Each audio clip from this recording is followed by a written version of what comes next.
for this series of topics based on Bhagavad-Gita. Before we get into the subject matter for today, quick recap of what we discussed yesterday, which was titled as Death, the Final Call. Lord Shri Krishna also calls it as an entry to eternal life. Okay, it's working well. So in this chapter, which is Hare Krishna. Can we just mute everyone else? A request.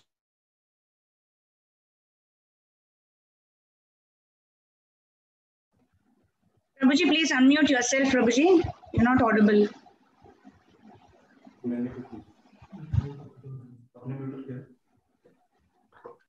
Hare Krishna, Krishna Krishna, Hare Hare.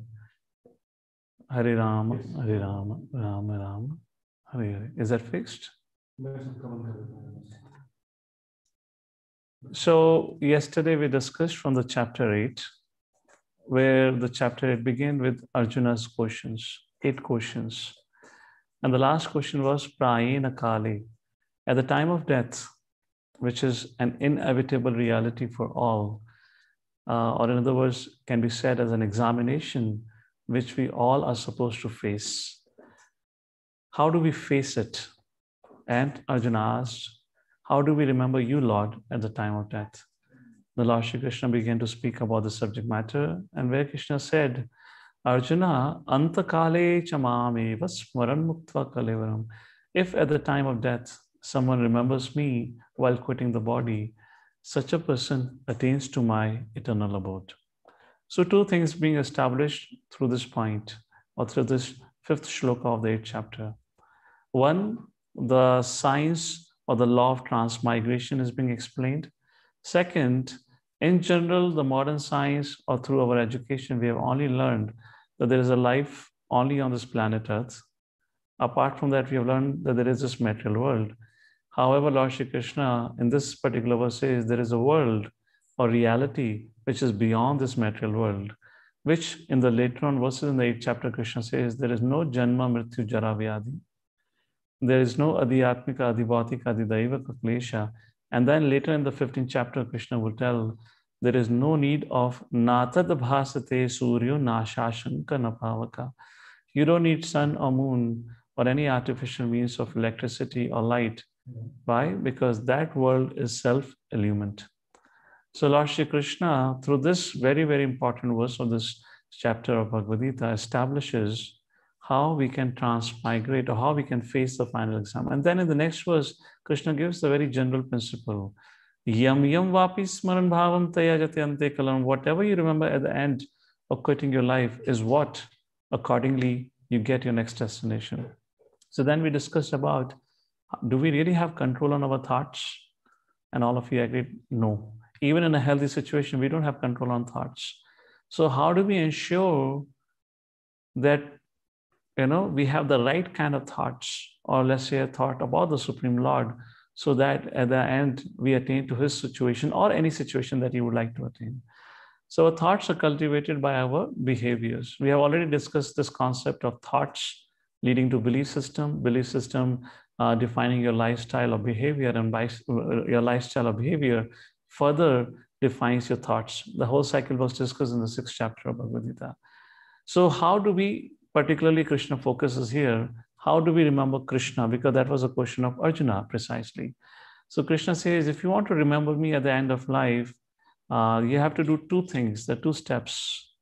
First, abhyasena, and second, what anusmara. Anusmara, smara, to remember. Anusmara, to remember, following the footsteps of predecessor acharyas. Abhyasa, which means it has to be begun from today. The practice of remembering the Lord has to begin from today. And in the following verses, Prabhupada explains the easiest means of remembering the Lord is through the chanting of the holy names of the Lord. Hare Krishna, Krishna Krishna, Hare Hare, Hare Rama, Rama, Hare Hare. Like this, Lord Shri Krishna talks about it. In other words, how one can attain to or liberation, or a spiritual life. After this, Lord Shri Krishna glorifies the bhakti, talks about how bhakti does not depend on anything material, cannot be checked. It purchases Krishna, liberates the living entity, and awards peace. And then Lord Shri Krishna spoke about material world versus spiritual world. We had a elaborate discussion on that. And finally, Arjuna began to ask, my dear Lord, those who are practicing karma marg, jnana marg, ashtanga marg, how can they attain to you? And then the following 8 verses of the 8th chapter, Lord Shri Krishna spoke about different paths, what they have to follow to attain to moksha or liberation. Finally, Lord Krishna concludes that bhakti is the topmost and the easiest path by which you can easily attain. Why? Because in all other paths, you're dependent on your own ability to remember the Lord. Because it all depends on your own endeavor, jnana, ashtanga, yoga, ityadi. However, in the case of bhakti yoga, the devotee is always dependent on the Lord, always calling out the names of the Lord, asking for help and guidance, therefore is always protected by the Lord. And like this, the 8th chapter ended with the glorification of bhakti. Once again, Lord Shri Krishna emphasizes everyone in their life should practice bhakti. However, a question arises. How do I practice bhakti? Again, for me to practice bhakti, to be able to serve somebody, to be able to love someone, I need to know more about that person. Therefore, now the 9th chapter begins, where Lord Shri Krishna will speak more specific knowledge about himself, so that the faith of a devotee becomes more strengthened, so that the devotee is inspired to practice bhakti yoga, understanding the compassionate and loving nature of his master or of the Supreme Personality of Godhead. So here, once again, Lord Shri Krishna begins to speak about himself, his opulences, and most importantly, the most confidential knowledge of Bhagavad-Gita, that is the relationship between the Lord and his devotee. Therefore, this chapter is titled as the most confidential knowledge. 9th chapter is the middle chapter. Just like a king is surrounded by his entourage, similarly, the king of all knowledge is surrounded by the karma yoga and jnana yoga. And in the middle of it, we find the essence of all essence, that is bhakti yoga. And that is the gist of this chapter, where we're going to study about some specific knowledge about the Supreme Personality of Godhead, and also about the sweet relationship that exists between the Lord and his devotee. So with that, as a little introduction to this, there are 3 key points being elaborated in this chapter. First, what is the essence of Bhagavad-Gita? Second, the perfection of spiritual practice. And third is the goal of a human form of life. So once again, to make this chapter easy, the acronym for this chapter is KING, where K stands for knowledge, from verse number 1 to 3. So here, Krishna is about to explain knowledge, which Krishna says is the most confidential. And knowing this, one understands his situation, position, and the position of the Lord, and also the relationship. Another thing that Krishna talks about it, the prerequisite for understanding this knowledge. So first of all, what is the confidential knowledge? There are 3 gradations of knowledge being introduced by Lord Shri Krishna, taught by Krishna to Arjuna up to now. One is confidential, second is more confidential, and third, which Lord Shri Krishna is going to speak in this chapter, is most confidential. What is confidential? The knowledge of I am not the body but spirit soul. More confidential is how to approach the Supreme Personality of Godhead, that is karma yoga, jnana yoga, ashtanga yoga, bhakti yoga, where the process is defined. And now the most confidential is the easiest and the best process to develop relationship with the Lord, that is bhakti yoga, along with what is Krishna's reciprocation, is what is being highlighted in this chapter. That's the reason it's a very, very important chapter of Bhagavad Gita. So that's about confidential knowledge. But what about the qualifications? Lord Shri Krishna says there are 2 qualifications are needed for an individual to understand the science of Bhagavad Gita or the message of Bhagavad Gita. First, he should be anasuyava, which means non-envious. he should not be envying the Lord. For example, imagine Supreme Personality of Godhead had to speak about the message of Bhagavad-Gita and describe his opulences to Duryodhana. What do you all expect? Duryodhana, how Duryodhana would have reacted? How many of you think Duryodhana would also have fallen at his feet with awe and reverence? He would have offered worship to the Lord, or he would have ordered his soldiers to arrest Krishna. This village boy, once again, is showing me some magic show.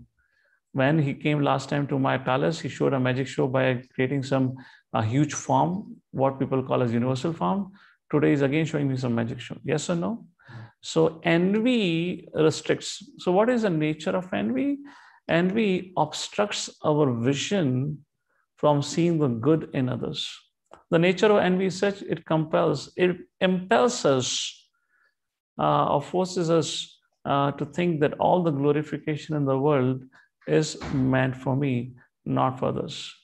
The person gets contaminated by this kind of a consciousness that all glorification is meant for me, not for others. Whereas the person who is non-envious, he loves to glorify others. He loves to speak about good of others. He loves to see good in others, despite even if they have faults, rejects the fault, but looks at the good things. So that is about anasuyava, which means non-envious attitude.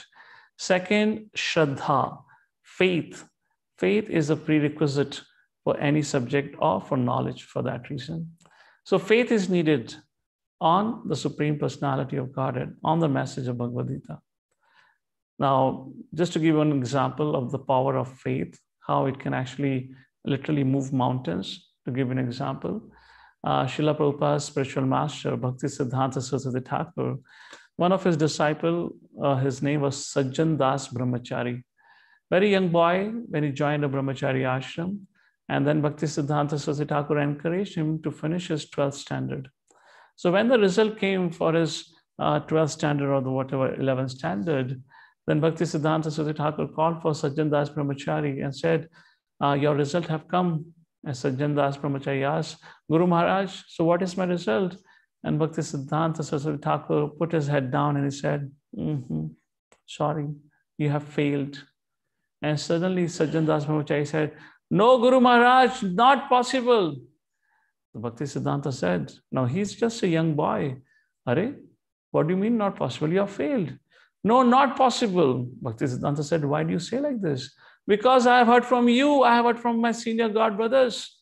One who has a strong faith, staunch faith in Guru, Sadhu, and Shastra, one cannot fail in any exam of his life.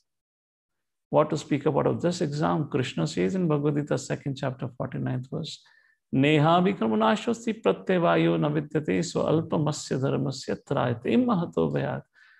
One can be saved even from the greatest danger in his life, even if practice devotional service for a fraction of a second. My dear Gurudev, it is not possible. Bhakti Siddhanta Saraswati Thakur had a big smile on his face. He said, yes, you are correct. It is not possible. One cannot fail in any exam of his life, one who has surrendered to the Supreme Personality of Godhead. Sajjan Das Brahmachari, you have actually graduated from this class with the highest marks. And this Sajjan Das Brahmachari later on went on to become Srila Vamana Das Babaji or Sannyasi, like that. So that's the power of faith. Faith impels us to move forward the direction that we have chosen in our life, and that is very essential. So these are the two things that Lord Shri Krishna explains is needed, and then Lord Shri Krishna talks about the characteristics of the knowledge that he's about to speak to Arjuna. He says, Arjuna, the wisdom that I'm about to give you is Rajavidya. Rajaguyam pavitram idamuttamam paratyaksha sagamam dharmyam susukhum kartam abhayam. This is the king of all knowledge, which I'm about to tell you. Rajavidya. Rajaguyam, the most confidential knowledge. Pavitram, it is the purest of all. Uttamam, transcendental, the highest and the best. Pratyaksha swagamam dharmyam. One meaning is perfection of religion. Another is you can experience the joy or experience the Supreme Personality of God in your own life. And susukham is a very joyful process. Spiritual life is indeed joyful.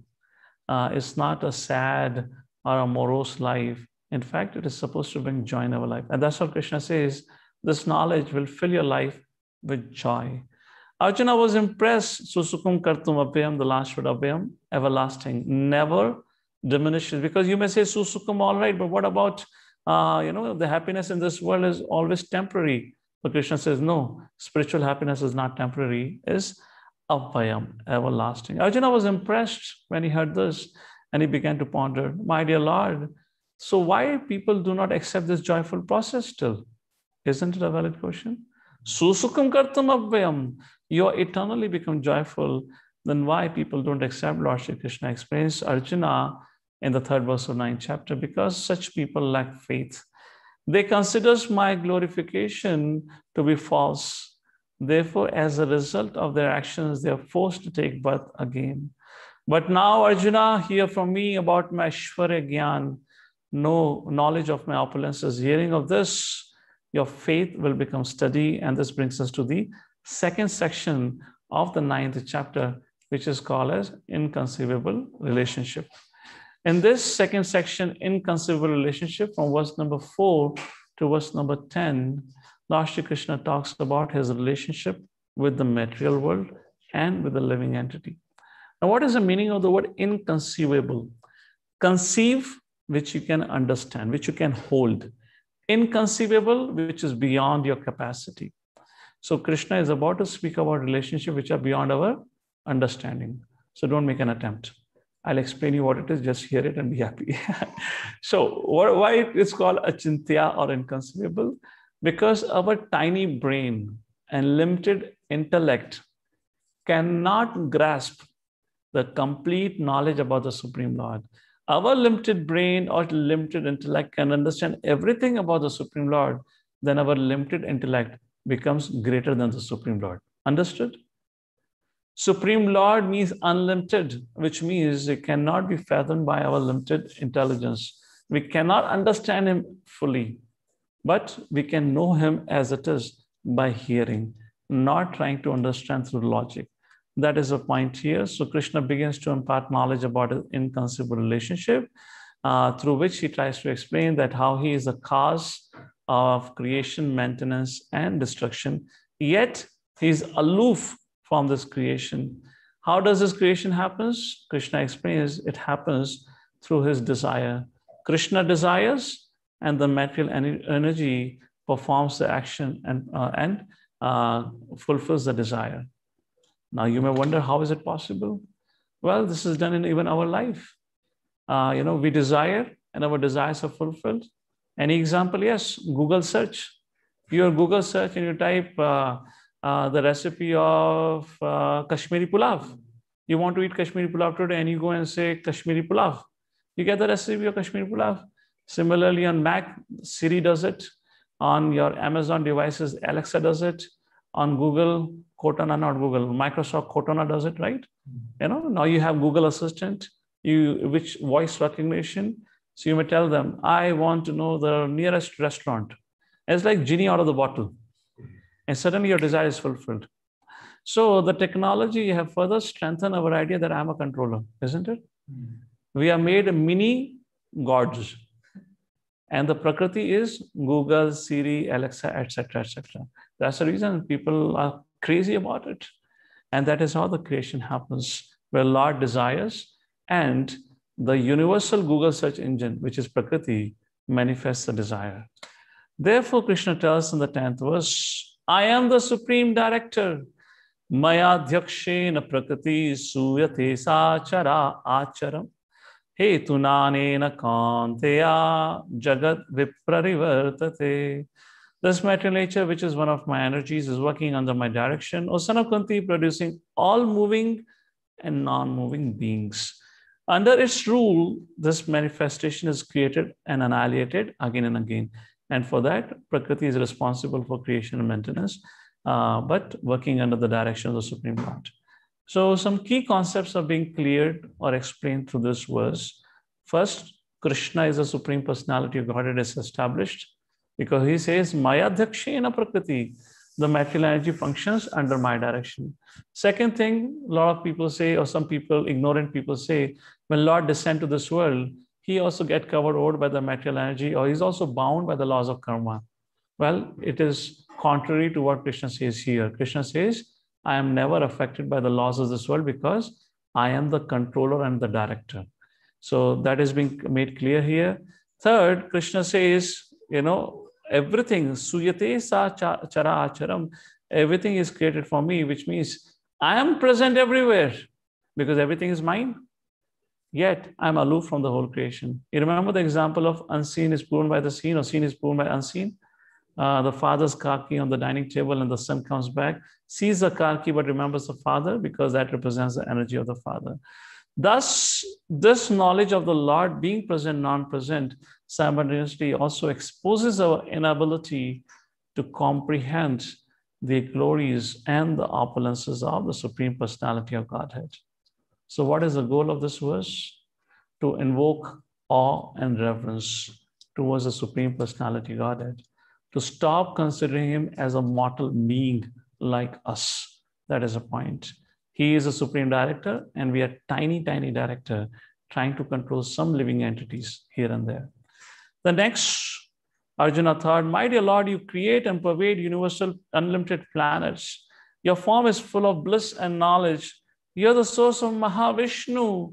Yet as Krishna, some people still despise you or hate you, or don't respect you as Supreme Personality of Godhead. Why?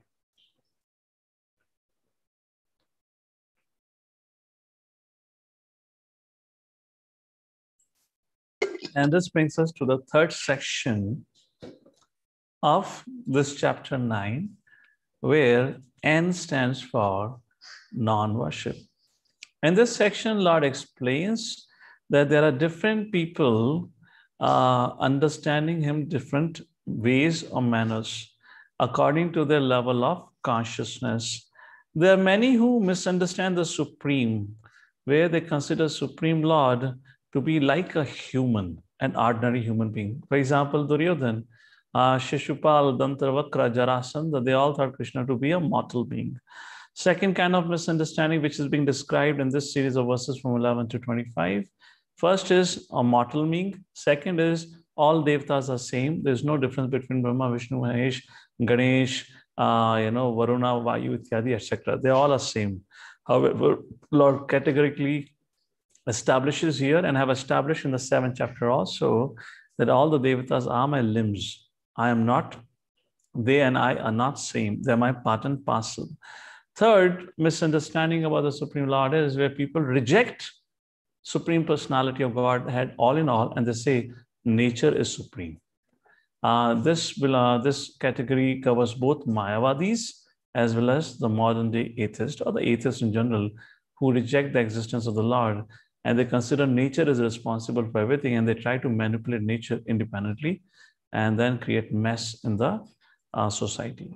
So Lord Shri Krishna begins to speak, and very first he begins to talk about those who consider Krishna to be mortal human being. And Krishna says, such people are fools and rascals, in a softer tone. Avajananti ma mudha manushim tanumashritam param bhavam ajananto mama bhuta maheshwaram. Fools deride me, mudha. That's the qualifier word for such category. When I descend in the human form, they do not know my transcendental nature as a supreme Lord of all that we.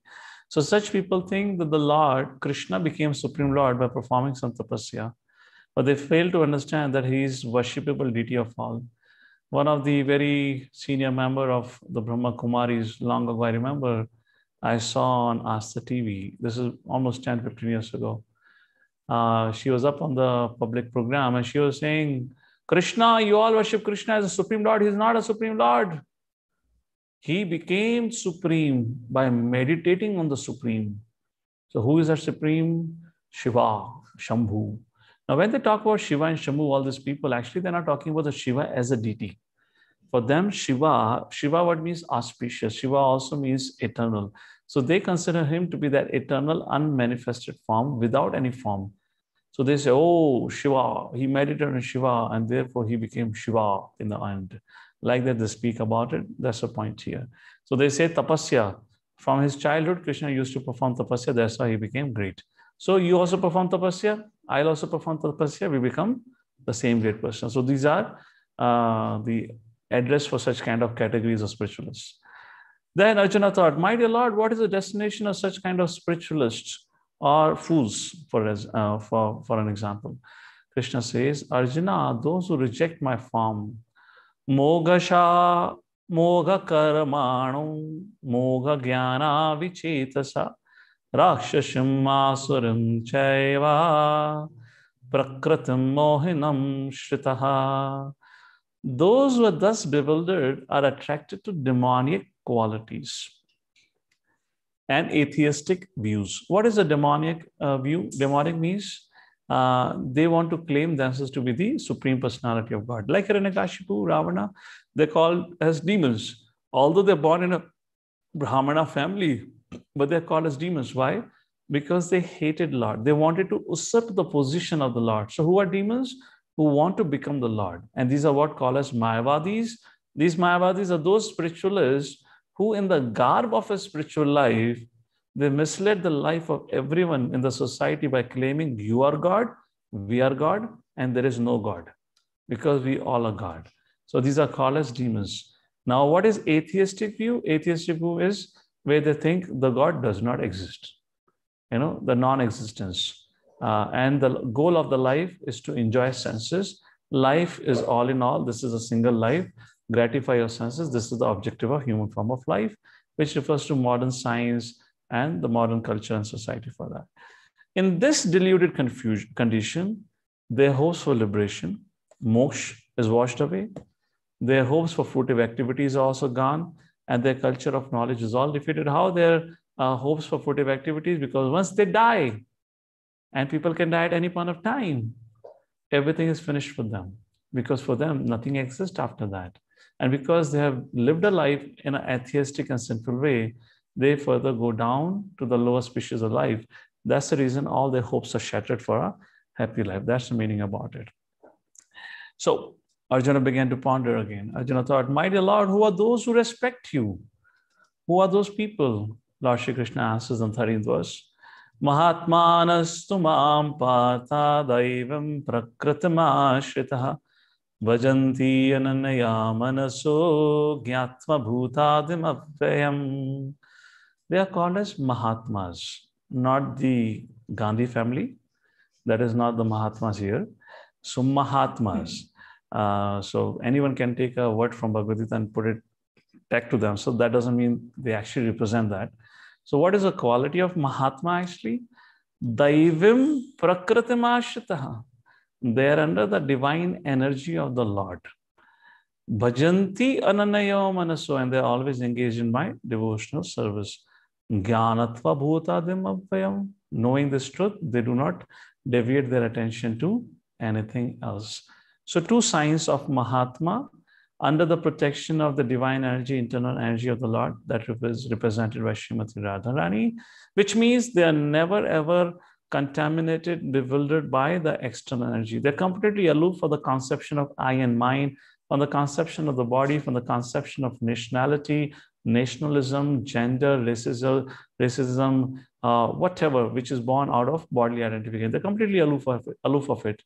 And second thing, they do not divert their attention to any other subject outside of Krishna. So, Mahatmanas Sumampata, Mahatmas. So, question arises when it is said Mahatmas are under the shelter of divine energy, which means such people, true, genuine Mahatmas, they can be even in the association of demons, yet not get affected by the association of demons. This is the level of these personalities. In the picture, you see Vibhishan coming, taking shelter of the Lord. One classic example, Vibhishan was the younger brother of Ravana, Kumbhakarna, and they both were atheistic demons, or atheists of the demons, isn't it? And he lived in their association most of his life, yet he never forgot his worship to the Supreme Lord. Similarly, we have Bhishma Pitama living in the association, or Vidura. primarily living in the association of Dhritarashtra, Duryodhan, Karna, Shakuni, like that. So many, many examples. Akrura and Kamsa, Akrura served Kamsa for a long time like that. So they never get, because they're under the shelter of the divine energy. So then they're always protected. So Arjuna pondered, how do I recognize such personalities, my dear Lord? How do I know who is Mahatma? Somebody puts the Mahatma in their name. Are they become Mahatma, or are there some symptoms outside of the name also? So Krishna says, yes, they are. They can be identified. How? 14th verse, Krishna says, what are their activities? Kirtayantaha, always chanting my glories. Dhrudavrataha, with a fixed vow. Just like Haridas Thakur had taken a vow to chant, how many numbers? 192. 192 rounds of Hare Krishna Mahamantra. 192 rounds of Hare Krishna Mahamantra every day. And until they would finish his chanting of the rounds, he would not eat also. So Dhrudavrataha. For us to chant 16 rounds without taking anything is enough for Kali Yuga. For current day, no problem. You don't have to match up with Haridas Thakur. But that's the point. Dhrudavrataha. Namasyanta, offering obeisances, always respectful, recognizing the supremacy of the Lord. And Nitya Yukta, very important. Yukta means engaged. Always engaged is Nitya Yukta in the devotional service of the Lord. After this, describing who is Mahatma, the symptoms of Mahatma, now Lord Shri Krishna briefly begins to speak about other type of worshippers. Where Lord Shri Krishna have already established about those who consider God to be human, a mere human. And now Lord Shri Krishna, verse number 16 to 25, will talk about indirect worshippers. Indirect worshippers are two categories. One who consider all Devatas to be same, and they worship Devatas, but it's an indirect worship of the Supreme Personality Godhead, because Devatas are subordinate to the Lord and they are always dependent on the mercy of the Lord. You might have heard many stories. Whenever there is a crisis on planet Earth, Bhumi Devi along with all the Devatas will go to Brahma, and Brahma will take every one of them, go to Shir Sagar and worship Shirodaksha Vishnu. Isn't it? When Indra would be in trouble, again he'll go to Brahma, and again Brahma will go to Vishnu. So that's the point. So everyone is dependent on the mercy of Lord. That is first. And second is the worship of the universal form represented in the form of a nature. So that is being described here. So all such people of this category, they sidestep the worship, direct worship of the Supreme Personality, whom they can see face to face and have a relationship with. And they claim, such people claim, that all paths lead to the same destination. But Krishna in this section once again highlights that he awards different results to a person's worship based on their motivation and understanding. So then question arises, what is the relationship between Vishnu and Krishna? Relationship between Vishnu, Krishna and Devatas and Lord Shiva, etc. is what we're going to shortly and quickly take a look at it. Although this subject matter was covered in our previous series, Insights from Bhagavad-Gita, but it's good to revise. So if Krishna is that one God, what about others? So there are 4 truths which are mentioned in the scriptures, which are called as Vishnu Tattva, Shakti Tattva, Shambhu Tattva, and Jiva Tattva. And what are these? Tattva means truth. So what are these 4 truths? Let's take a look.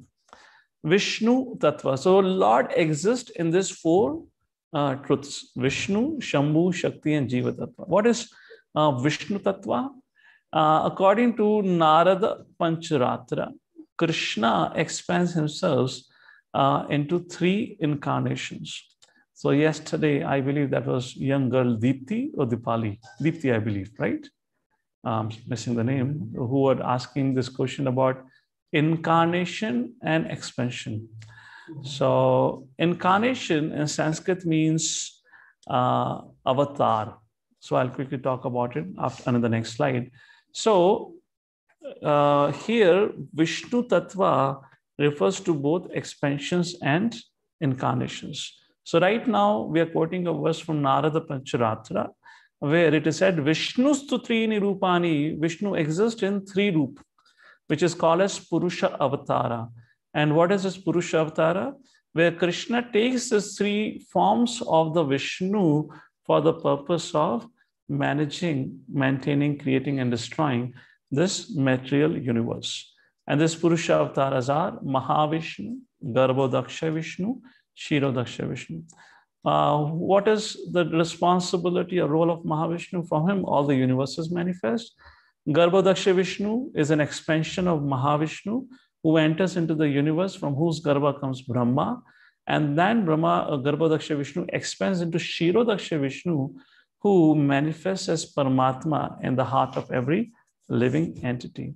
So, what is an expansion and what is an incarnation? Srila Prabhupada explains, expansion means direct expansion of the Lord, like Balaram.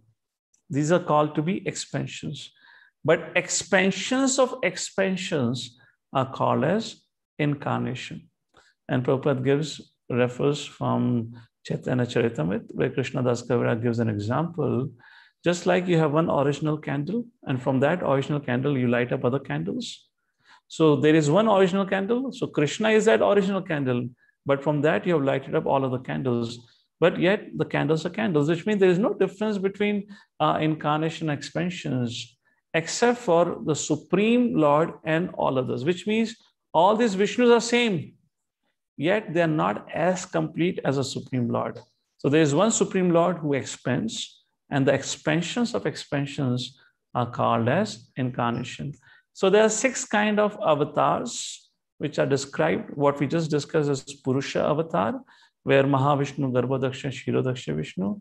Apart from that, second kind of avatar that happens in this creation is Leela avatar, Varha, Vamana, Rama, Nasima, Ityadi. They come to perform specific kind of pastime. Then we have Guna Avatar, which is represented by Brahma, Vishnu, Mahesh. Guna means Sattvagun, Rajagun, Tamagun. And Brahma, Vishnu, Mahesh become the predominating deities for these 3 gunas. Then we have Manvantara Avatar. For every Manu, for the age of every Manu, one particular incarnation of the Lord manifests or appears in this world. That is called as Manvantara Avatar. Then we have Yuga Avatar, like Satya, Treta, Dwapar, Kali Yuga. So we have one particular avatar coming for every age. Now, so the avatar that you're talking about can also be called as Manvantara at times, can also be called as, it's not exclusive, it's inclusive of it. And that's the 5th one. And the 6th is called Shakthiya Avatar, like Narada Muni, Vyasadeva, specifically empowered to accomplish certain objective. And these are the 6 avatars, or the ways in which the Supreme Personality of Godhead expands. And when he expands in this way, it's called as incarnation or avatar. To explain you this graphically, so Krishna expands as Balram, and then Balram expands as Vasudev, Sankarshan, Pradyumna, Anirudh, and then the incarnation, probably you can say incarnation or expansion continues, whatever you want to call it that way. Narayana, then there is another 2nd expansion. Now from this Sankarshan of Vasudev, Sankarshan, Pradyumna, Anirudh, from here, we have an expansion, incarnation of Mahavishnu. Mahavishnu further expands or incarnates into Garbhodaksha, and then Garbhodaksha into Kshirodaksha, and the Kshirodaksha Vishnu enters into the heart of every living entity. That's how the expansions and incarnations of the Supreme Lord happens. So that's about Vishnu Tattva. Then we have Shakti Tattva, just like Sita, Ram, Lakshmi, Narayan, Radha, Krishna. So Shakti Tattva is nothing but the feminine aspect of the Supreme Personality of Godhead. There is no difference between the feminine and masculine form of the Lord, which means there is no difference Sita, Ram, Lakshmi, Narayan, and Radha Krishna. They are full in themselves, but the Lord have taken a form of a feminine and masculine like that. Third is Shambhu Tattva, which is an expansion of the Lord, Shambhu. Lord Shiva is not the Supreme Personality, but is neither an ordinary soul, which is Jiva Tattva. Lord Shiva isn't particularly created for the purpose of the function of destroying the, for the destructive, is represented as destructive potency of the Lord, which helps in destroying the material creation again and again. So this Shambhu or Shiva manifests in the material world as Rudras, 11. Rudra means 11. 11 Rudras, which are born from the eyebrows of Brahma at the time of creation. And the 4th is Jiva Tattva. Jiva Tattva refers to all of us. including the Devatas starting from Brahma, all living entities. Where Lord is compared with the fire, then Jiva Tattva is compared with the spark. If Lord is compared with an ocean, then Jiva is compared with the drop of an ocean, which means has the same qualities, but very limited in quantity, infinitesimal in comparison to the Supreme Lord. So these are the four tattvas: Vishnu, Shakti, Shambhu, and Jiva Tattva. These are the relationship between the large masculine form, feminine form, the Jiva, and Shambhu. So question comes, if Krishna is one God, then what about Devatas? Who are Devatas? So Devatas are nothing but these are living entities like us, but who have been awarded with a very responsible position. Just like in your company, some people get a job at the role of a technical manager, whereas some people get a job at a level of software engineer, depending on their qualifications. So those who are pious living entities, based on their pious karma, they are given the positions of different devatas. Just like if you want to become Indra, if you have a desire for that, the formula to become Indra is perform 100 Ashwamedha Yagya. All the best, by the way, okay? That's not possible in Kali Yuga. But if you chant, it is said, like chanting in the Kartik month, just we had our Akshaya Tritiya and all other Ekadashi. If you follow these, then actually it is considered performing hundreds and thousands of Ashwamedha Yagya. Our consciousness becomes more elevated, even that of the best of the Devatas like that. To understand this, let us consider the administrative structure of a company, where you have an owner or the CEO of the company, and then you have different departments in a company. Similarly, when you look into the universal structure, administrative structure, similarly, there is a Supreme Lord who is the CEO of the whole universe. What is the definition of the Supreme CEO? Supreme Controller, Supreme Enjoyer, Supreme Owner, not the Chief Executive Officer. Okay, so that is a Supreme CEO definition. So similarly, we have certain departments in this world. So we're going to have a quick rapid fire round. So you all have to type in quickly who represents this respective department, who is the head of this department. So electricity minister, don't name the electricity minister of Maharashtra, okay? I'm talking about the universe. Who is the electricity minister of Maharashtra? Sorry, not Maharashtra, again, the universe. Who is the electricity minister of what we call as universe? Please type in your answers quickly. So the correct answer is, who gets a jackpot? Surya, whoever said it, okay? Who is the construction minister? Not Gadgil, huh? Gadkari. Construction minister is Brahma, the secondary creator. Who is the water minister? Varuna, the ocean god. Like this, there are many. I will not cover all the names of the Devatas. So that is what. So these all the Devatas are representing a position. These are not their names, like a chief minister, finance minister, home minister, law minister. These are the positions.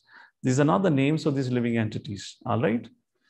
Now, is it diminishing to address these great beings as demigods or little gods? Not at all. You have a president, then you have a vice president. So which position is better, vice president or ordinary citizen? Of course, vice president. So it's not diminishing, it's offering respect actually. What is the difference between the Supreme Lord, Krishna, and the Devatas or demigods? Difference is such: Supreme Lord is one, Devatas are 33 crore. The Lord is always the same Supreme Lord, where Devata's position keeps changing because their position is also temporary. The residence of the Lord is spiritual world, for Devatas is material world. The activity of the Lord is to love, to give love, to receive love, where the activities of Devatas is to fulfill the desires of the living entities for providing the facilities, which is material. Body is eternal and temporary. Now, let's conclude with some quick FAQs on the subject of Krishna and Devatas. A lot of people ask, what is the difference between worshipping Krishna and Devatas? The difference is very simple. Krishna gives what we need, demigods gives what we want. Like yesterday, I was addressing one mother. If a child comes and asks you for money for purchasing a smoke, mother would probably slap him or else will give him some butter halwa or something else so that his need is satisfied. However, when the same person goes to a shopkeeper will not even ask anything, will give him a smoke immediately. So that's the difference between the Supreme Lord and the Devatas. Second, only the Supreme Lord can give you moksha or liberation from this material world. Demigods cannot do it because they don't even have it themselves. That is the difference between the Krishna and Devatas. Second, why is demigod worship recommended in the scriptures? The answer is very simple, because not everyone have the motivation to get freedom from the material world. Many people at large just want to perform dharma for the sake of earning artha so that they can fulfill their desires. So just to facilitate them and make them progressive in the right direction, demigod worship is spoken in the scriptures so that at least these people accept that there is some authority. So then they cultivate that sense of becoming obedient to somebody. They become afraid of the laws of the universe. For that purpose, demigod worship is recommended in the scripture. Is demigod worship condemned in the scripture? Not at all. It is recommended, as we mentioned. Why it is recommended is also we just explained. Fourth question. Is it practical to worship all the Devatas independent of Krishna? Not at all. How many Devatas would you worship? 33 crore Devatas? I remember when I was a young child, I had gone to Vaishno Devi, Jammu. One place in Jammu, there is a temple where there is a 33 crore representations of Devatas. You know, this tiny symbols are there, big temple. So I remember when I was entering the temple, my heart was beating very hard, because I belong to a family where they will bow down and offer respect to all the Devatas whenever they'll go to temples. I was wondering, my goodness, now my mother and father are going to bow down to everyone. I'm going to have a serious back pain if I have to bow down to so many Devatas. You're getting a point. So it's just not possible. So Devatas are like the branches of the tree, where Krishna is the trunk or the root of the tree. If you want to serve the Devatas or the branches, want to nourish the branches, where you should water? In the root. The trunk and the branches, the leaves and the fruits, everything gets nourished. Can I approach Krishna if I have material desires? Yes, you can. Don't worry. You may. Krishna says so. 7th chapter, verse number 16. 4 kind of pious soul comes to me. Artho, Arthati, Jnani, Jikyasu, like that.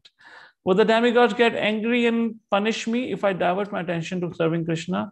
No, that is not the case. Not at all.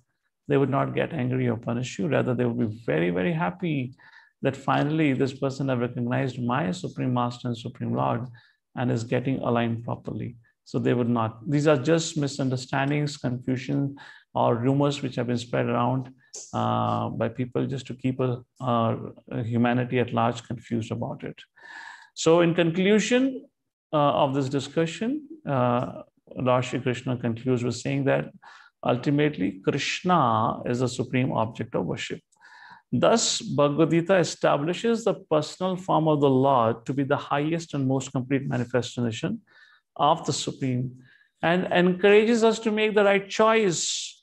And finally, Lord Shri Krishna, in the 9 final verses of this chapter, pleads with us for our own benefit to become his exclusive devotee, where the G, the last section of this chapter, stands for glories of devotional service. Very, very important section.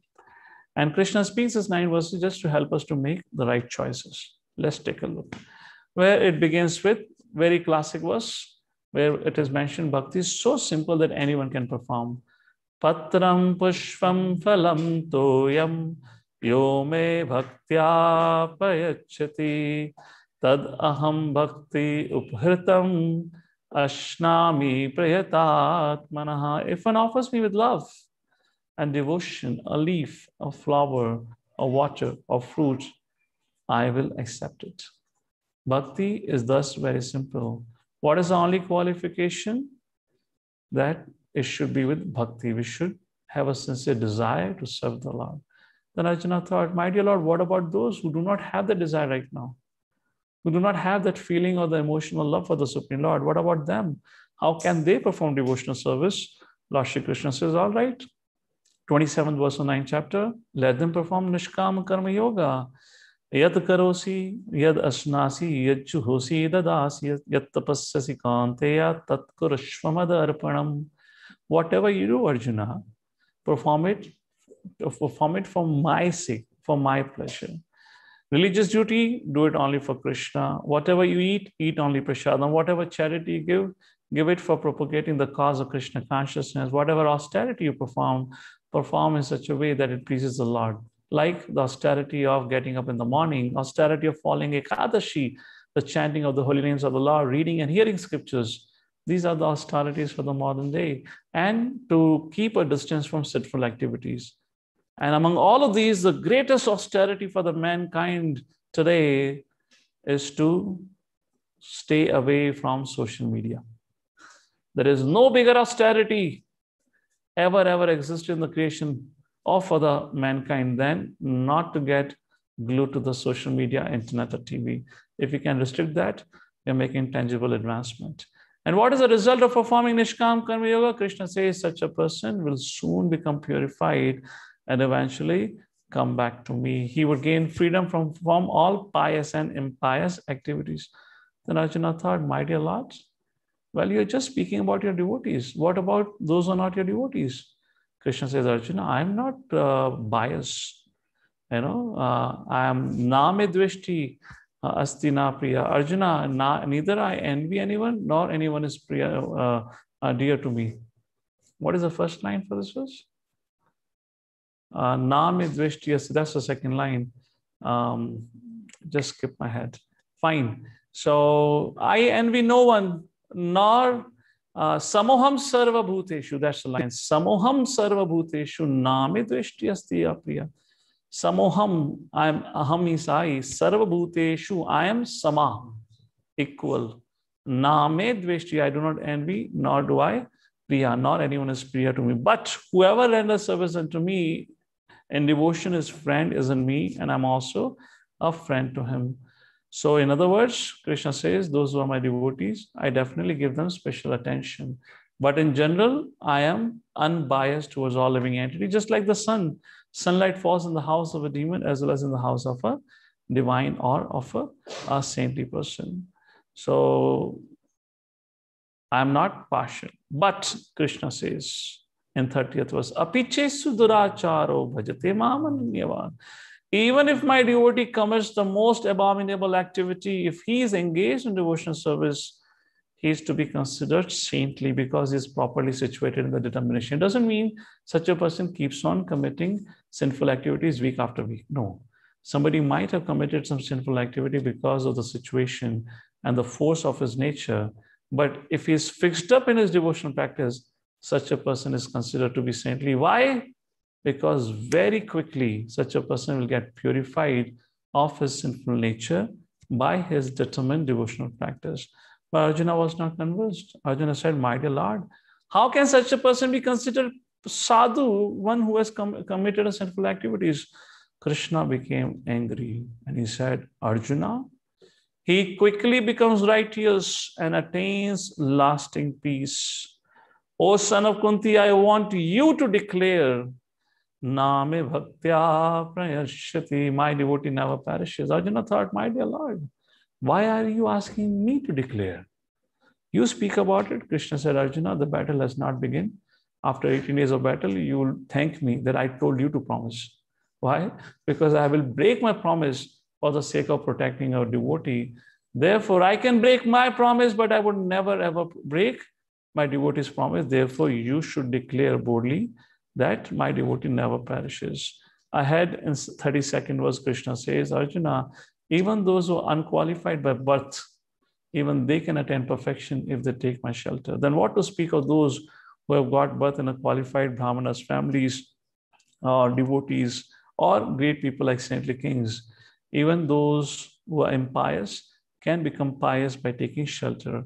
In other words, Lord Shri Krishna concludes, having come to temporary material world, one must engage in the devotional service of the Lord. Therefore, Krishna says in the final verse, the key verse of Bhagavad-Gita, 9 chapter 34th verse, Manmana bhava mad bhakto madayaji mam namaskaru. What should be the goal of life? Manmana mad bhakto. One should become a devotee of the Lord. Madayaji mam namaskaru. Offer respects and worship to the Supreme Personality of Godhead.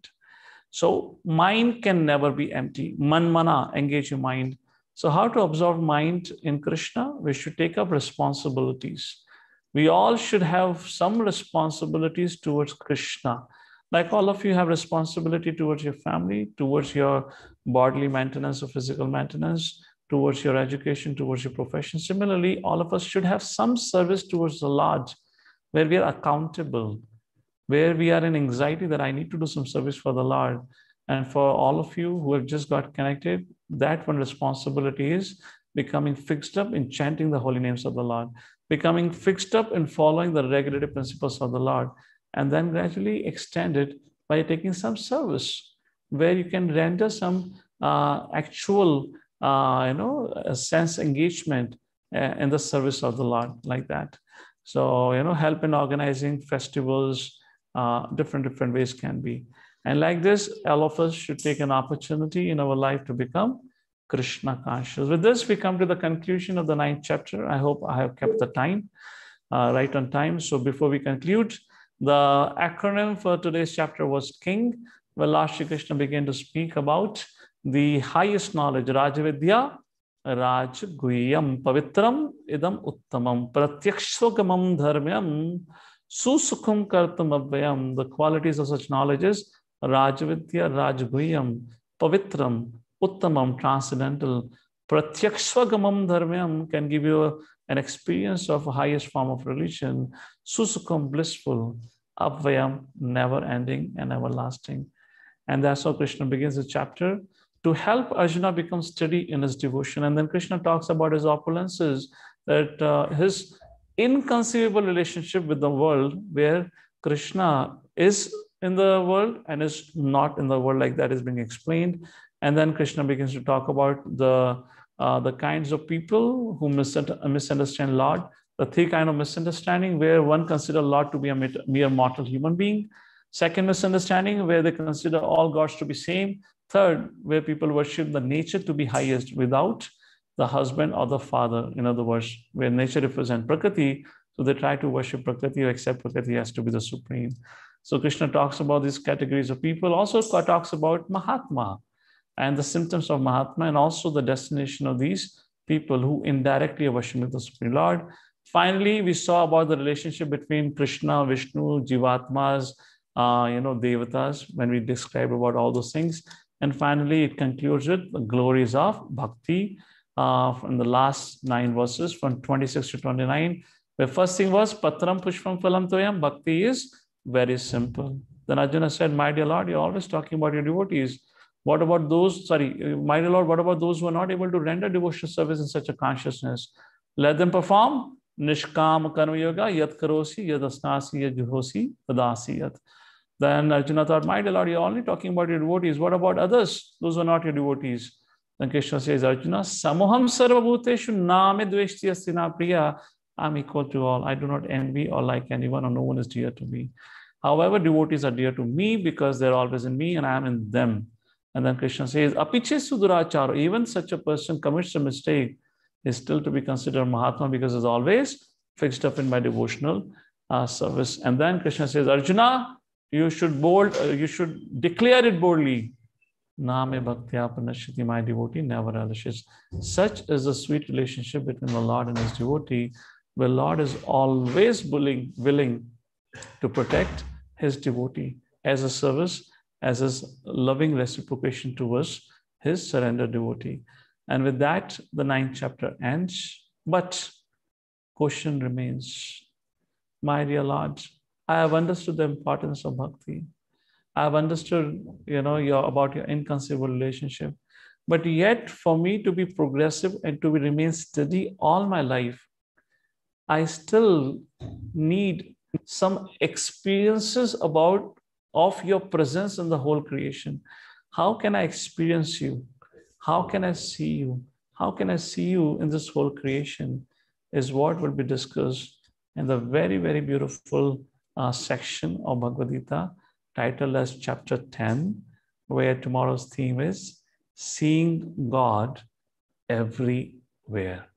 With that, we conclude for today. Thank you so much for joining for this another session of Gita Essence. Back to our host today, Mother Medhavni, if anyone has any questions. Hare Krishna. Hare Krishna, Prabhuji. Thank you for the very wonderful session today. You spoke about the expansions and incarnations. Of course, Deepthi was asking for 2-3 days. And also reiterating the position of the Devatas in a very interesting way. And the conclusion is always the best. how we can render some service for the pleasure of the Lord. So thank you for the very wonderful session, Prabhuji.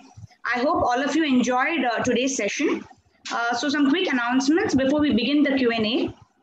The first reminder, as always, is to register at the Evolve Pune website, where you get access to the class videos and presentations, and request to please attempt a quiz so that you verify your understanding, if you're understanding the way it needs to be understood. The top scorers of the second chapter have been declared. So I'd like to share the screen. Let's view the top scorers for quiz 2. We have we have so many who are top scorers. I believe they all scored full marks. I can see Dr. Sujata, Dr. Raghavendra, Kumareshan Prabhu, very consistently those who ask questions, and of course we have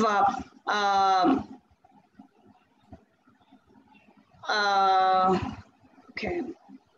Yeah, those consistently who ask questions, who attempt the, you join us through Zoom and YouTube, are the people who've actually attempted the quiz and have scored very high points. So we request everyone to please attempt. And those who attempt all the quizzes at the end will also get a certificate, side benefit. Okay. So the participants, everyone is going to benefit. So we encourage, and one more good news is quiz 1 and 2 are still open. So it's not closed. So we encourage everyone to please take part in the quiz. And we had Mrs. Rajalakshmi, who prepared wonderful notes on chapter 8. And just as I'm talking to you, she's shared chapter 7 notes also. So which we would share in the group. Have you anyone else who has prepared such notes or key points of the sessions? We request you to please share with your group admin, and we shall be happy to post them in all the groups. It would be a quick reference for everybody and would also motivate others to make notes. Because in Kali Yuga, nothing goes to the brain. So actually, whatever we noted down and study, that's what helps us. So starting with the Q&A session, may I request the Zoom participants to raise your hand, switch on your camera and be ready to interact with His Grace Madan Sundar Prabhuji. While we ask our first question from the YouTube, this question is from Krishna ji. He asks, Prabhuji, you're explaining in such a nice way. Everything is crystal clear, but after some time, I gradually forget the things. Can you suggest a way that I can remember this all the time? Thank you. That's a very, very important and brilliant question. That's what happens in modern day. We have a short-lived memory. So to facilitate all of your learning, therefore, we put so much endeavor and effort to build a website, Evolve Pune, where you can go and access the course at all times. You don't only have the recordings, you also have the PPTs. So when you have a PPT, it helps you to refresh your memory very quickly, because right now you're also watching the PPT. So all these endeavors have been put in just to help facilitate your education. So it's up to you to take advantage. So it's a fact, we have a short-lived memory, but all the facilities have been provided for you to refresh your memory through listening a lecture, video lecture, the notes, the PPTs, the quizzes, and whatnot. Only thing that you have to go is you have to make a point that you revisit them. And those of you who have registered it, it's a lifetime account. You can always, anytime or point of time, can always log in and can always access your course material. All right? Hare Krishna.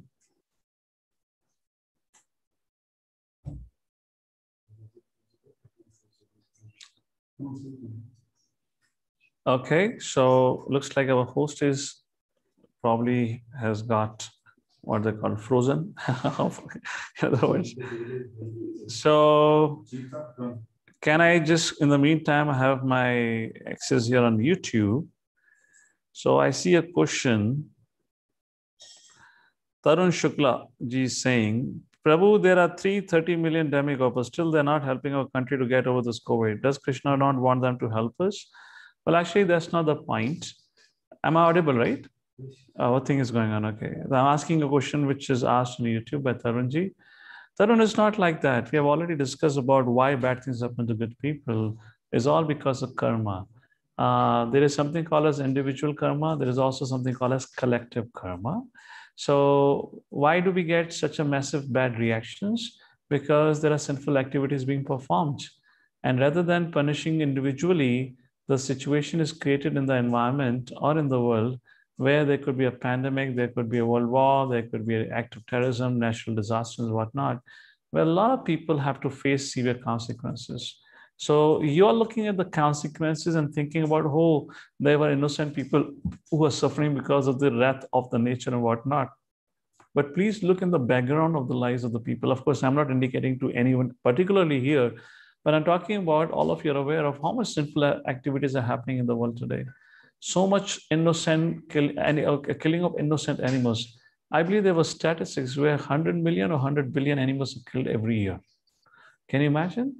So many animals are killed for the sake of the tongue, for the sake of the appetite. Along with that, we have cow slaughter, which is so strongly prohibited in the Vedic scriptures. Then you have gambling, then you have intoxication, then you have illicit relationships, prostitute houses, pornography, and whatnot. How do you expect the nature to award you? There are historical incidents mentioned in the text like Srimad Bhagavatam. A story comes of King Vena. When the king became very sinful, Mother Earth stopped providing any food grains.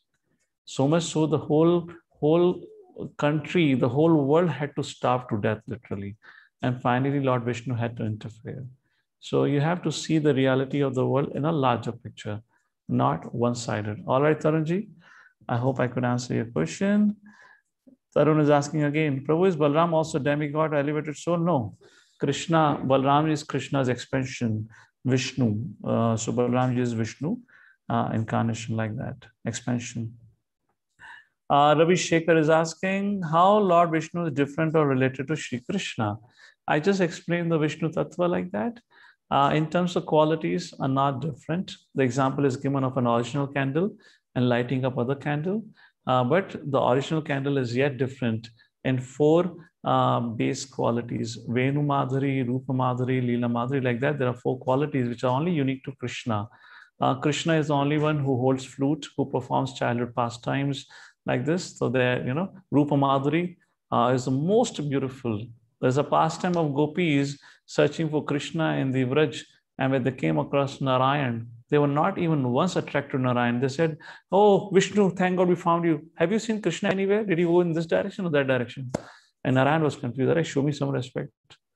You put me as an ordinary man to tell you where did Krishna go. So they were not at all. And even Mother Lakshmi was attracted to enter the pastimes of Lord Shri Krishna like that. Okay? Hare Krishna. So is the host back or she's still out? Still out. We had some raised question and one question on. So let me just quickly run through the YouTube, then we'll come over our Zoom audience here. So we have Rishika Prajapat. I agree. We should apart yourselves from set apart ourselves on social media. It's peaceful to do that. But what if we feel all alone, especially in the pandemic, though it is the only way to socialize? Your view. Yes, your concern is correct. Everything has its utility. The social media has its utility, particularly at this point of time, where you may be living far away, your family members, relatives, friends, and whatnot. However, as much as there's an advantage, there's a disadvantage. If your mind is controlled, then you can use that tool properly. But if your mind is not in control, then the tool will become a cause of your chaos or destruction. So as long as you're able to use social media for the limited hours and the limited time for the purpose of just connecting and not wasting your time is all good. But if something is beyond that, then it is dangerous because we're wasting a very precious time of our life. That's the point, all right? And the reason for loneliness is very beautifully described in Nectar Devotion. The reason of loneliness, just like there is a hunger of a belly, the hunger of the heart is represented as loneliness. Are you getting the point? The hunger of belly, just like you have hunger of belly, similarly, the hunger of heart is represented as loneliness. So when you feel hungry, that's a symptom, you want to eat it. Similarly, when the heart is longing or heart is suffering, then the feeling that the emotion is of loneliness. So you're undergoing this feeling of loneliness. Not only you, there was a study by BBC news portal where they did the survey and they found earlier the senior citizens were feeling lonely. Now the youth between the age of 14 to 17 feel the most lonely, although they have hundreds and thousands of social media friends. So it's all because of our disconnection with the Supreme Personality of Godhead. So those of you whose answers I have given, in case if you can just confirm me with yes, no, so I'll get to know that I've answered your questions. Nip Jyoti Kakati. Hare Krishna. Please accept my obeisances. My question is how to deal with people who do not consider Krishna as supreme and not follow scriptures. Well, it depends on what kind of relationship you have. If the relationship is not important, you can very well ignore them. You don't have to do anything. But if it refers to your own immediate family members, then we should pray to the Lord to give you the strength to deal with them and also to give them the intelligence so they can learn to understand and appreciate you. Even if they cannot appreciate you, at least they should stop insulting you or rejecting you. So at least some of these things we can do. Payal Tehlani would request you to put some light on chanting on the auspicious day like Ekadashi. Payal, join us on the Sunday evening program. On coming Sunday is Ekadashi. I'll be speaking about Ekadashi ka Mahatva, or what is the story of Ekadashi. So we'll discuss this question at length at that time. All right. And I guess I have taken all. Rohit Bhalaro. Prabhuji, I'm sincerely trying to chant 16 rounds. It has been challenging for me to sit at one place and chant. I chant few rounds sitting, then chant few rounds walking. Is that allowed? All right, no problem. Little concession is given. So what you can do is, Bhaktivinoda Thakur, the great spiritual leader and the father of Bhakti Siddhanta Saraswati Thakur, who was indeed the spiritual master of Srila Prabhupada. Bhaktivinoda Thakur gave a formula.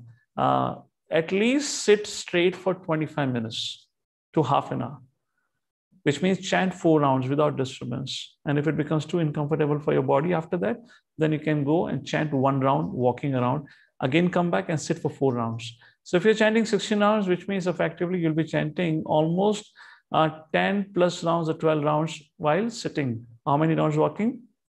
4 rounds walking. It's good to begin with, all right? Not that bad. Thank you. Hare Krishna. Neela Ramachandran, Sheshnaga part of Vishnu? Yes, Sheshnaga is an expansion of Balramji actually. Anant Shesh, that's what we know of. So thank you. I guess I've taken all the questions on the YouTube. Should I go with our Zoom here? Our Hare Krishna. Hare Krishna, sorry, Prabhuji. No worries. So yeah, internet issues are there. We can go with the Zoom participants now, please. Yeah. So we have Mr. Shrikant. You can unmute yourself and ask your questions. And can I request all those who want to ask questions before they switch on the cameras, or those who have raised their hands, if they can switch on the cameras, and then you can allow them. Yes, Shrikantji. Yeah. Hare Krishna, Prabhuji. My name is Shrikant. I'm watching the program from Mozambique, one of the African country. Okay. I have been attending all this ninth day in this seminars. My doubt, we should not touch the phone and all like this when making chanting. But I was not able to concentrate. My mind is roaming around while doing the chanting. So that what I started doing to put the Srila Prabhupada chanting in video or the audio, and then to catch the rhythm of timing. Srila Prabhupada, I used to listen to that, and then I chant along with that audio. Correct. So like this, I was able to concentrate a little bit while listening to the rhythm of the Srila Prabhupada chanting. Correct. So am I doing wrong, or I can continue with the same thing? So to put it in the right context, it's always wonderful if you chant in the association. So if you're alone and you have no other forum to chant along with, you can always play Srila Prabhupada's Japa tape. And along with Prabhupada's Japa tape, Japa tape, you can also chant. That's all right. But it should be only Japa tape. It should not be some kirtans or anything like that, or lecture. So have a Prabhupada Japa tape, which is playing a little soft and mild, so that you're able to hear your chanting also. And that way you feel the presence of Prabhupada, you feel the presence that you're in the association of devotees. That way you'll be able to chant. That is always true. That is really always helpful. That's the reason we have this early morning program where the group comes online in the morning at 4:30 And after that, they chant together, because being alone at home is difficult to chant. So everyone switches on their Zoom, keeps the audio on. Some may have video on, some may have video off, but at least they get to hear the sound. And they know that at this point of time, simultaneously, there are many devotees chanting. So that gives the strength to continue chanting. If you feel low, you feel like sleepy, then you know that, oh, others are chanting so sincerely, I should become sincere. Association is contagious. That's how it functions. So it's wonderful. Please chant along with japa, Prabhupada's japa. And Prabhupada's japa is so nice. In between, twice he says, sit straight, stay alert. So at that time, if we are dozing off, we become alert. So that's a good one. There are a lot of audios like this. Some are very fast and some are very this one timely. It's around 7:30, 7 minutes, 30 minutes. It takes one round to complete. Correct. Like this. Correct. So I select the particular that video. And one surprising thing is, Prabhu, every day when I get up, when I switch on the YouTube, so first thing it will show me the Prabhupada chanting video only. So audio only. So that is very wonderful. So it's like a artificial intelligence. It's so advanced. We have to make use of this thing, and I'm very much blessed with that. Thank you very much, sir. Hare Krishna.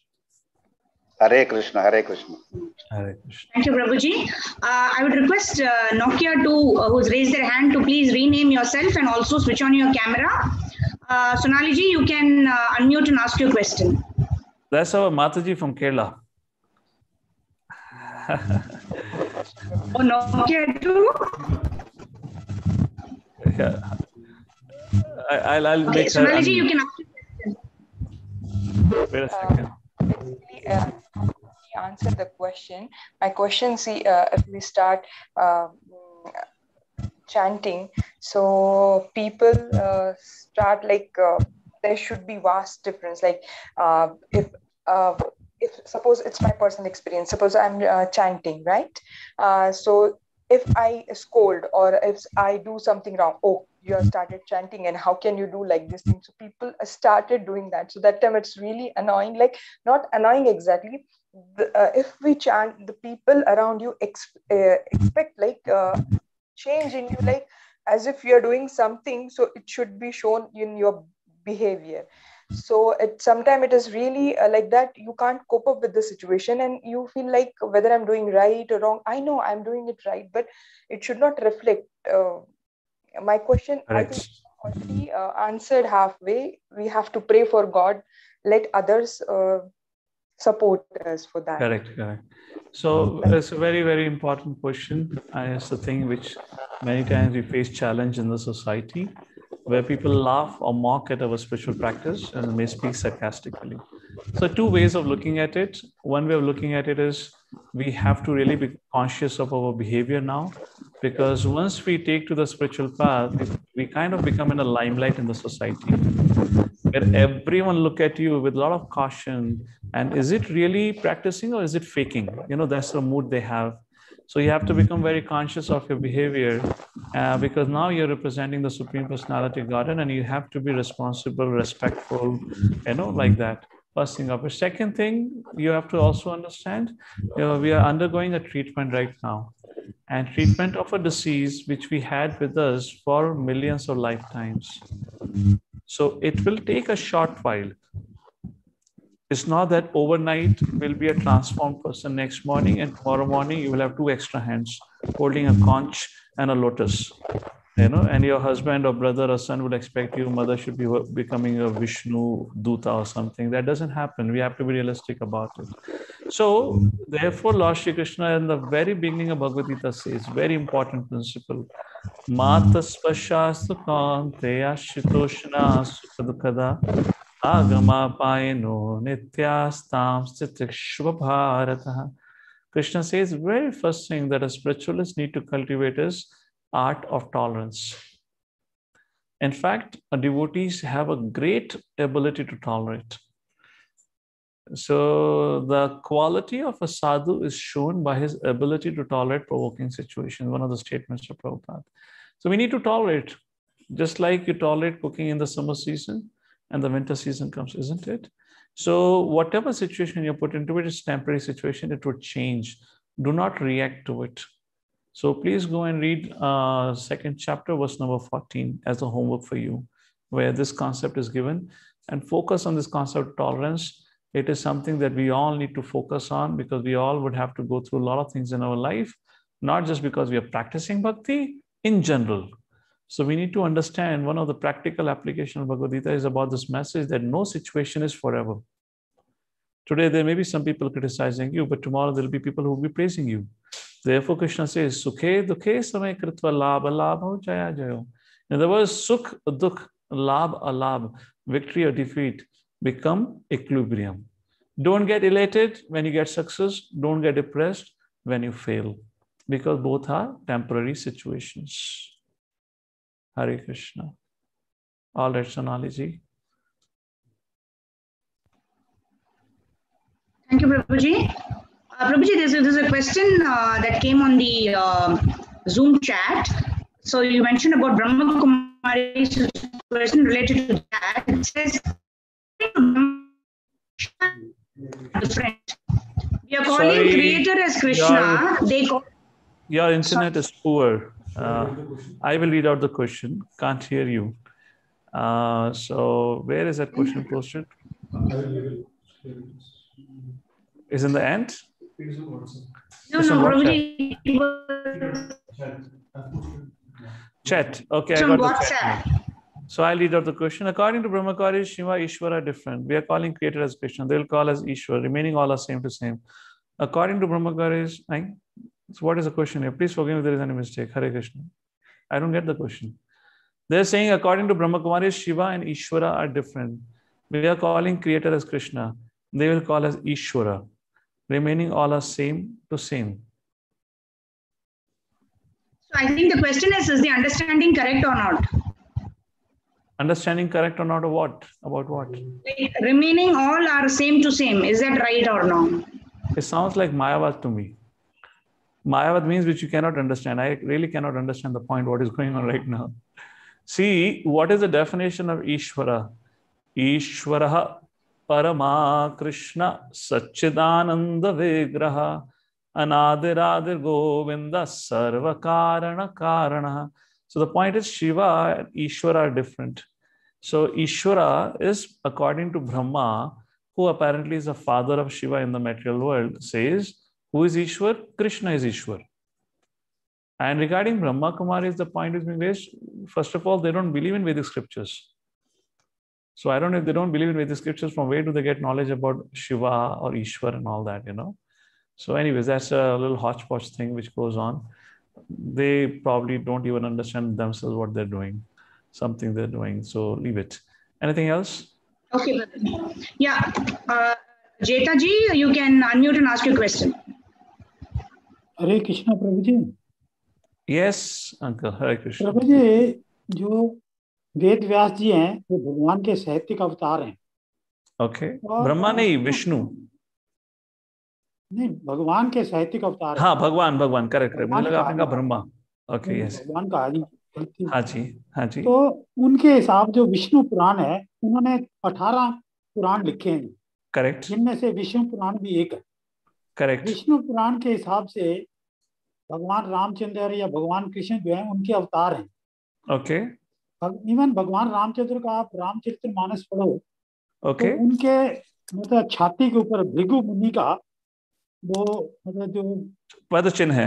क्योंकि एक बार जब भृगु मुनि check करने गए थे कि best कौन है, उस समय उन्होंने विष्णु भगवान को मारा था. ठीक है. हाँ जी. तो उससे ऑलमोस्ट ये लगता है कि वाकई ये विष्णु के अवतार है भगवान राम. ओके. और भी एक दो सिमिलरिटीज हैं. फाइन. तो उसके बाद भगवान राम ने ये भी कहा था कि जैसे भगवान राम को कोई शादी के लिए ऑफर हुई तो उन्होंने कहा नहीं, मैं इस युग में तो एक पत्नी, अगली जब मैं अवतार लूंगा तो मैं आपका वो करूंगा. तो इसका मतलब भगवान राम ने आगे कृष्ण का अवतार लिया. लेकिन हमारी जो फिलॉसफी है, स्कॉन की फिलॉसफी है, आवाज चली गई थोड़ा डिफरेंट है. हमारा वन सेकंड हमारा साउंड सिस्टम बंद हो गया शायद. So, okay, somehow the sound system got stopped. I understood the point. I'll paraphrase your question. So, आप कह रहे हैं कुछ ऐसे historical evidences या आपने कुछ ऐसे evidence quote करे जिसके अनुसार लगता है राम इत्यादि जितने अवतार हैं वो विष्णु के अवतार हैं. So what is the correct understanding? Yes, all the incarnations that come in the material world, they are expansions of Shiro Dakshay Vishnu. So Rama, Narasimha, Vamana, Varaha, all these incarnations, they are manifesting from Shiro Dakshay Vishnu, except for one. Ete cham sakalha pumsa Krishnastu Bhagavan Swayam. What is the next line? Ete cham sakalha pumsa Krishnastu Bhagavan Swayam Indriyani Vyakulam Madhyanti Yuge Yuge. So this is the conclusion, the verdict of Srimad Bhagavatam. Ete, these, prior to which 24 incarnations are explained, cha amsha, they all are the amsha of the Supreme Lord. Ete cham sakalha pumsa. So who is the Supreme Lord? Krishna's tu, emphasizing Bhagavan. Krishna he Supreme Personality of God है.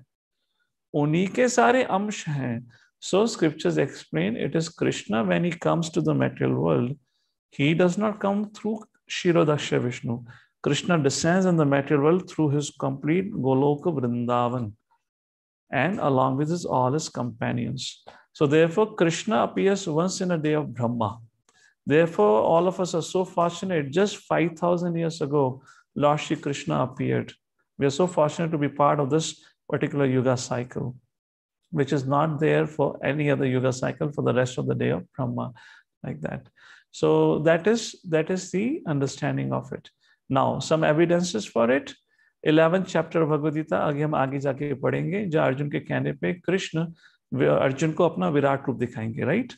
विराट रूप दिखाने के बाद अर्जुन कृष्ण से कहते हैं, प्रभु मुझसे गलती हो गई है, मुझे आपका यह भयानक रूप नहीं देखना है, कृपा करके आप अपना 2 हाथ का कृष्ण रूप दिखाइए, अगर हो सके तो अपना विष्णु का रूप भी दिखाइए. तो भगवान विराट रूप का दर्शन दिखाने के बाद 4 हाथ का विष्णु रूप का दर्शन कराते हैं.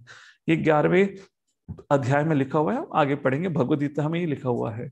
तो भगवान 4 हाथ नारायण का रूप दिखाते हैं. उसके बाद नारायण के रूप में अर्जुन से कहते हैं, अर्जुन विराट रूप अगर मुश्किल था तो 2-handed फॉर्म इम्पॉसिबल है लोगों के लिए देखने के लिए, क्योंकि तुम मेरे शुद्ध भक्त हो, इसलिए मैं तुम्हें अपना सबसे रेयरेस्ट दर्शन दे रहा हूं. तब कृष्ण अपना 2-handed फॉर्म लेते हैं. तो प्रश्न बनता है, अगर विष्णु से कृष्ण आए हैं तो कृष्ण ने कैसे विष्णु का अवतार दिखाया? तो भगवान राम ने भी दिखाया था विष्णु का अवतार. भगवान राम ने विष्णु का अवतार दिखाया, 4 हैंड. हाँ, सो दे आर नॉट डिफरेंट ना.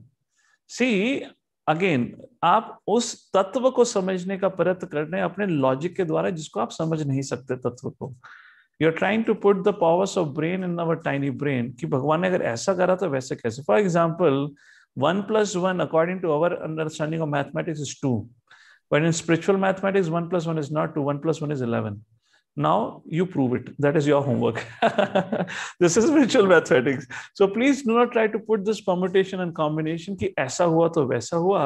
I am just quoting जो भगवद गीता में बताया है. भगवद गीता में साफ साफ भगवान ने केवल बताया नहीं, दिखाया भी, विष्णु का दर्शन कराया, और फिर विष्णु के दर्शन के बाद अर्जुन को अपने 2-handed रूप का दर्शन दिखाया. Now Krishna is supreme, Vishnu is supreme is also irrelevant in one sense because both are same. प्रश्न कहाँ बनता है? जब विष्णु की बात आती है तो prominent mood of worship is दास्य भाव. जब कृष्णा के संग रिलेशनशिप आती है तो हमारी भगवान के संग 5 प्रकार की रिलेशनशिप हो सकती है. शांत रस, दास्य रस, साख्य रस, वात्सल्य रस, माधुर्य रस. अब आपको जिस रस में ज्यादा स्वाद हो उसके अनुसार आप भगवान के संग रिश्ता जोड़िए. अगर किसी को दास्य रस, जैसे Hanuman ji in the mood of a servant, so Vishnu worship कर सकते हैं. There is no problem in worshipping Vishnu. कोई ये थोड़ा कह रहा है विष्णु कोई कम है. विष्णु आर लॉर्ड्स एक्सपेंशन, तो they are all same. But सूत्र कौन है? वो भगवद गीता के अनुसार सूत्र कृष्ण है. ओके, अगर आप विष्णु की आराधना करना चाहें, कृष्ण की आराधना करें, all fine, they all one. Okay, एक मिनट. भगवान विष्णु ने देवकी और वसुदेव को ये वचन दिया था कि मैं 3 बार आपका पुत्र बनूं. करेक्ट. ठीक है. जो तीसरी बार जब वो पुत्र बने ना, कृष्ण के रूप में बने. नहीं, दैट इज नॉट करेक्ट. नहीं, अगर लिखा हुआ तो है जी ऐसे भी। हाँ, so I will tell you what is a thing. लिखा हुआ तो क्या होता है ना, तो लोग अजम्पशंस करके लिखते हैं। सो इस श्रीमद् भागवतम 10th कैंटो में इस कहानी का वर्णन आता है। Shrimad Bhagavatam is spoken by Vyasadeva. हाँ, I mean Vyasadeva, spoken by Vyasadeva means Sukdev have spoken, of course Vyasadeva had spoken to Sukdev speaking to Parikshit. So 10th canto में डिटेल आता है। अब ये आपने कहाँ किस किताब में कैसे पढ़ा है, हो सकता है कुछ चीजें समय देश काल पात्र के अनुसार भी बताई जाती हैं, but when you study further in details you get it. So correct, नंद कहते हैं वसुदेव और देवकी से जो जन्मे थे वो विष्णु थे, कृष्ण नहीं थे। That is correct understanding. तो जब भगवान वहां अवतरित हुए थे तो 4 हाथ में अवतरित हुए थे। तो उस समय देवकी ने भगवान से प्रार्थना कर रही थी। वसुदेव तो प्रार्थना करने लगे, पर देवकी के अंदर वात्सल्य भाव था, तो वो प्रार्थना करने लगी कि प्रभु आपने विष्णु का रूप धारण करा है, आप मनुष्य के रूप में नहीं हो, तो कम से कम पता चल जाएगा, तो बला आ जाएगी, कृपा करके आप मनुष्य का रूप लीजिए। तो उन्होंने 2-handed फॉर्म धारण किया और फिर उन्होंने कहा कि आप मुझे लेकर, वसुदेव को कहा कि आप मुझे नंद महाराज के गांव में लेके जाइए, घर पे लेके जाइए। तो नंद महाराज के जब घर पे लेकर आते हैं तो वहां पर यशोदा माई ने जिसको जन्म दिया था वो लड़की नहीं, लड़का और लड़की को जन्म दिया था। वहां पे 2 जन्मे थे, कृष्ण और माया, इसलिए दुर्गा को कृष्ण की बहन माना जाता है। प्रभुपाद अपने पर्पस में वेरी क्लियरली समझाते हैं, कृष्ण सदैव यशोदा के पुत्र हैं। तो कृष्ण हमेशा यशोदा से ही जन्म लेते हैं। तो वहां पर जब वसुदेव कृष्ण पहुंचे तो वो यशोदा के कृष्ण के संग मर्ज हो जाते हैं, एक हो जाते हैं, because they same form. And वहां पर माया, तो जब नंद वसुदेव पहुंचे तो उनको वो कृष्ण नजर नहीं आया, उनको सिर्फ देवी नजर आई। और फिर वो देवी को उठा के, दुर्गा देवी को उठाकर वापस कंस के महल में आते हैं, इस प्रकार से। तो ये तो बहुत ही इन डेप्थ सब्जेक्ट मैटर है। इस पे हम जनरली शुरुआत में चर्चा नहीं करते, क्योंकि इसके लिए और श्रद्धा और शास्त्र की समझ और एक अध्यात्म जीवन का जब पालन शुरू हो जाता तो ये चीजों में रुचि आती है और समझ आती है। बट आपने पूछा तो इसलिए मैंने आपको ये जवाब देना। ठीक है कि अगर कोई चीज आपको क्लियर हो ना तो आपकी श्रद्धा और बढ़ जाती है। अब मेरे दिमाग में कब से ये है कि यार मैंने तो ये पढ़ा भी है, देखा भी है, ये कैसे हो रहा है। तो मैंने इसलिए, क्योंकि मैंने आपके लेक्चर से बड़ा प्रभावित हूँ जी। और आज मेरा कहीं और मैंने अटेंड करना था एक lecture, Chaitanya Charitamrita teaching of lord Chaitanya, मैंने वो मिस किया, वो भी 7 से 8 टाइम था। और मैंने आपके thank you Ankur. I mean वही, क्योंकि अभी हम भगवद गीता के मैसेज, इसलिए मैं ये सब चीजें डिटेल्स में नहीं, क्योंकि आपने पूछा तो इसलिए मैंने आपको जवाब के रूप में ये सारी डिटेल्स बताई, वरना मैं टॉपिक में कवर नहीं करता। ये आप भी मेरे को क्लियर हुआ कि 2 कृष्ण भगवान हुए थे, एक देवकी के यहाँ और एक मुझे पहले पता नहीं था जी। करेक्ट। सो मैं तो देवकी वाले के कह रहा हूँ कि वहाँ जो है विष्णु भगवान आए थे और फिर वो बालक बने थे। तो रामानंद सागर का जो कृष्णा सीरियल था ना, तो उसमें वही दिखाया था। वैसे वो सीरियल तो देखा नहीं है। ओके बट हमने तो बचपन में देखा था ना वो सीरियल, तो उसमें वही दिखाया था। तो मेरे को भी बहुत लंबे समय तक वेद व्यास जी गलती कैसे कर सकते हैं, आपका वो भी साहित्यिक अवतार हैं। करेक्ट। वो लिख रहे हैं तो किसी चीज को लिख रहे हैं, उन्होंने वो चीज नहीं लिखी जो यशोदा मैया के घर कृष्ण हुआ, उसको नहीं लिखा उन्होंने। नहीं, श्रीमद् भागवत में बताया हुआ है। श्रीमद् भागवत में मतलब विष्णु पुराण में मैं ये कहता। देखिए, विष्णु पुराण व्यासदेव जी ने लिखा, विष्णु पुराण व्यासदेव के पिता परशुराम ने लिखा है। परशुराम का नाम, सॉरी, पराशर मुनि के द्वारा विष्णु पुराण लिखा गया है। बट ऑफ कोर्स मिस्टेक तो उसमें भी नहीं होगी, पराशर मुनि is not ordinary person. But thank you uncle. आप कहाँ से अंकल? मैं वैसे चंडीगढ़ से हूँ। Okay Hare Krishna. Thank you uncle. Okay. So Prabhuji, it's 8:40. We have 3 hands up. So what is your decision? It's good to have hands up. They're giving me a clap. I'm also giving you a clap. Hare Krishna, and I'm also doing Tata bye bye now. So we'll meet tomorrow, and you can keep your questions for tomorrow. All right? Hare Krishna. Srila Prabhupada ki jai. Thank you, Prabhuji. Hare Krishna. So the 4 participants. I think Jeta ji, your question got answered. So Varun, Shaki Shiromani Mataji, and one more question, Kalpana Kulkarni Mataji. So either you send your questions to me or you can, ask your question at the end of tomorrow's class. Yeah, sorry, you could not take your questions today. Okay, so now, so we thank Prabhuji for the very wonderful session. So a quick reminder again to register at the Evolve Pune website and attempt the quiz.